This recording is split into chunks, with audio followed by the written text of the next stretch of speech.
Good morning, good afternoon, good evening, and welcome. And I am not really here. I am currently in the UK, fingers crossed, all things going well, at the Book Direct show and the Short Stay Summit. Now, I am pre-recording a couple of these intros, so there is something to go out on the daily podcast. Like I said, in the whole of 2021, I want there to be a daily podcast going out to help you, the hosts, get the tools, the tactics, the training, and the confidence to get more bookings. Now, I'm going to slightly flip it, kinda, because I was interviewed on a podcast recently by the amazing Lenka.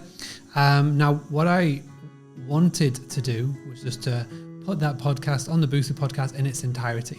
But it was over an hour long, and I do like to keep these episodes kind of short. So what we're going to do is I've got a little segment of that podcast to share with you. Lenka asked some amazing questions. I sort of documented the whole of Boostly. So if you've ever been interested who I am, how I got started, why I do this, and most importantly, the tools that I use to run Boostly and recommend to others, then this will be a good one to check out. So without further ado, let me flip my camera. You're going to be listening or watching to the amazing Lenka, and we are delving into all about Boostly and who and how I got here. As always, thanks to the sponsors. I'll be back hopefully in a few days' time from the UK, where we'll be able to pick this up as per usual. But for now, thanks for watching, thanks for listening, and here is the amazing Lenka. More and more I can hear it as well. Like when it happens to me as well that I have a guest, for example, who came through OTA, and then they would come to me and they say, "Oh, I know you have to pay lots of commission. If I want to come back to you, do you have a direct website? Where can I book?" So some people do know that as well. So it's quite nice.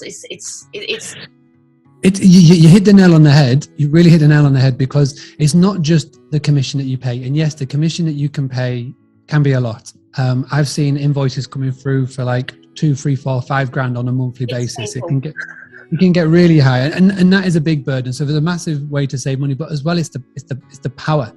So when you have a guest who booked for an OTA, you are literally playing by their rules. You're playing in their sandpit, and most of the time it's not an issue, but when it is an issue, it's a big issue. And this is where it just causes unnecessary headache, etc.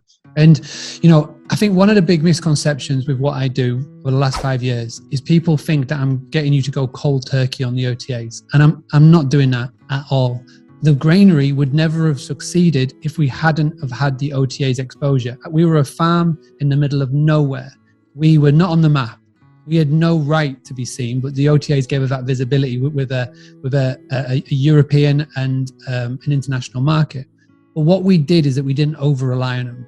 It was just one channel. It was a marketing channel. We used it like we use Facebook. We didn't over-rely on one channel to bring in our bookings. We spread it around. And that's the key to it. So be on the OTAs, be on all the OTAs, but make sure you've got the systems and structures in place. For example, to have a property management software, Guesty, Free to Book, Toki, Ziva, Uplisting, whatever it may be. You've got them all connected in, so you don't have any double bookings, etc. And then what you can do through a PMS is then you can have a website, and then you can drive people to there.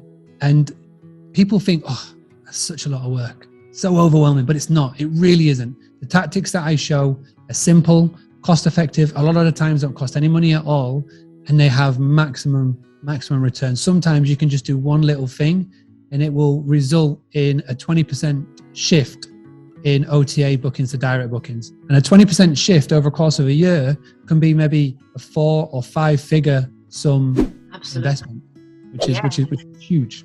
Absolutely, yeah, huge. It's 15%, especially if you are like here, we're on the coastline, staycation boom, middle of the summer. You can charge premiums, as you said. The price, the fees you're paying to the OTAs, it's painful. But as you said, you need that as well for for the visibility, etc.